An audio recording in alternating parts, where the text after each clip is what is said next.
तो एक बड़े से जंगल में एक सारस रहता था। और सारस जिस जंगल में रहता था उस जंगल में चालाक लोमड़ी भी रहती थी।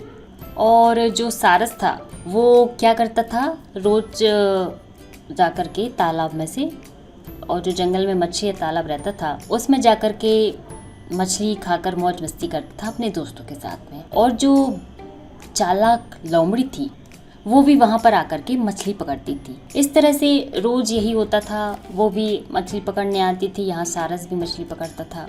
इस तरह से दोनों में एक अच्छी दोस्ती हो गई।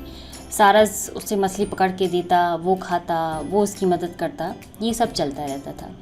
तभी एक दिन लोमड़ी ने कहा सारस से, अच्छा दोस्त, मेरे घर पे मैं तुम्हें खाने के लिए बुला रहा हूँ, तुम आओगे?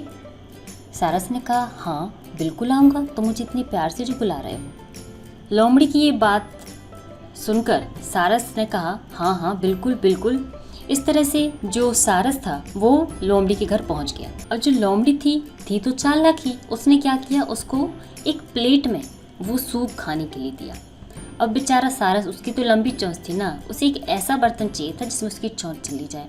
और जो चालाक लोमड़ी थी ना, वो सब कुछ देख रही थी, ये सब उसके सामने हो रहा था।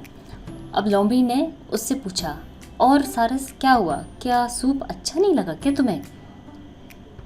सारस ने कहा, इसे सब दिखाई दे रहा है कि मैं इस बर्तन में खा ही नहीं पा रहा हूँ, फिर भी मुझसे ऐसा पूछ रहा है, ये तो मेरा मजाक उड़ा रहा है। सारस को बहुत ही बुरा लगा और उसने डिसाइड किया, मैं इसका बदला ज़रूर लूँगा। तभी सारस उससे कहता है, अब तुम मेरे घर पे आना। वो उसकी बात मान लेता है। तब क्या होता है कि जो सारस है उसने अपने तरीके का बर्तन लिया था, ठीक है, उसने भी एक बढ़िया सा सूप बनाया था और उसने कहा लोमड़ी से, लो अब तुम भी खाना खाओ। अब जो लोमड़ी था वो देख रहा था कि सारस ने तो झट से सूप ख़त्म कर लिया, लेकिन वो कैसे पीता, उसका मुंह उस बर्तन में तो जा ही नहीं रहा था। उसने काफ़ी कोशिश की और बस वो कहने लगा सारस से कि अरे ये क्या है, तुम मेरा मजाक उड़ा रहे हो, मुझे ऐसा बर्तन दो जिसमें मेरा मुंह चला जाए। तभी सारस कहता है, क्यों, तुमने भी तो मुझे ऐसा बर्तन दिया था ना जिसमें से मैं खा भी नहीं पाया था। लोमड़ी ये सब सुनकर बाहर आ गई और कहने लगी, हाँ मैंने बहुत ही गलत किया था, मुझे ऐसा नहीं करना चाहिए था।